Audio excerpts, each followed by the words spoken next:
জানা যায় রোববার থেকে প্রাথমিকভাবে সীমিত পরিসরে 20, 50 ও 1000 টাকার নোট বিতরণ করেছে কেন্দ্রীয় ব্যাংকের মতিঝিল অফিস। পাশাপাশি নির্দিষ্ট কিছু বাণিজ্যিক ব্যাংকের শাখায় বিতরণ শুরু হয়েছে। এদিকে চাহিদা অনুযায়ী ব্যাংকগুলো নতুন টাকা দিতে পারছে না বলে জানিয়েছেন অনেকেই।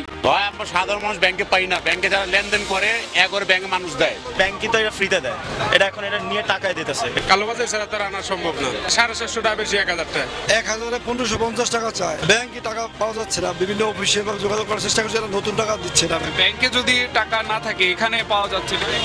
এটা ওরা ওনাদের একটা সিন্ডিকেটের মাধ্যমে টাকা সংগ্রহ করে, হয়তো কেউ বিক্রি করে ব্ল্যাকি ভাবে এরকম বিক্রি করে এখানে দেয়, এখান থেকে আবার টাকার বিনিময়ে হয়তো পাবলিক নিচ্ছে, আমরা নিচ্ছি। ব্যাংকে গেলে তো ওনারা বলে যে টাকা নাই, নতুন টাকা নাই, টাকা শেষ।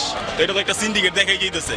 প্রতি 1000 টাকা বিনিময় করতে হলে গ্রাহককে গুনতে হচ্ছে 300 থেকে 500 টাকা অতিরিক্ত অর্থ। অথচ মুদ্রা বিনিময়ে প্রচলিত আইন অনুযায়ী বলা আছে কোনো অতিরিক্ত অর্থ দিতে হবে না গ্রাহককে।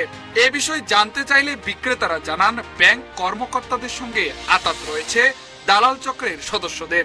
তাদের মাধ্যমে নতুন টাকা চলে আসে গুলিস্তানে। কিভাবে আসে গুলিস্তানের ফুটপাতে নতুন টাকা, এমন প্রশ্নে বিক্রেতারা জানান শাখা থেকে কমিশনের স্বার্থে দালালদের হাতে নতুন নোট বিক্রি করেন ব্যাংকের কর্মকর্তারা। গুলিস্তানের ফুটপাতের এই টাকার বাজার থেকে বিক্রেতারা দিলেন এমন বিস্ফোরক তথ্য যে এবারে যেটা আসছে 1000 টাকা নোট দেখা গেছে। উনি কই পাইছে? উনি পাইছে বাংলাদেশ ব্যাংক থেকে। ব্যাংকে টাকা না পাওয়া গেলেও ফুটপাতের বাজারে পাওয়া যাচ্ছে নতুন টাকা। ব্যাগ ভর্তি টাকায় বা কোথায় থেকে এলো? কই থেকে আসছে ভাই? একটু দাঁড়ান, একটু দাঁড়ান, কথা বলি ভাইয়া। আপনার সমস্যা নাই, আমি কথা বলি আপনার সাথে। দাঁড়ান।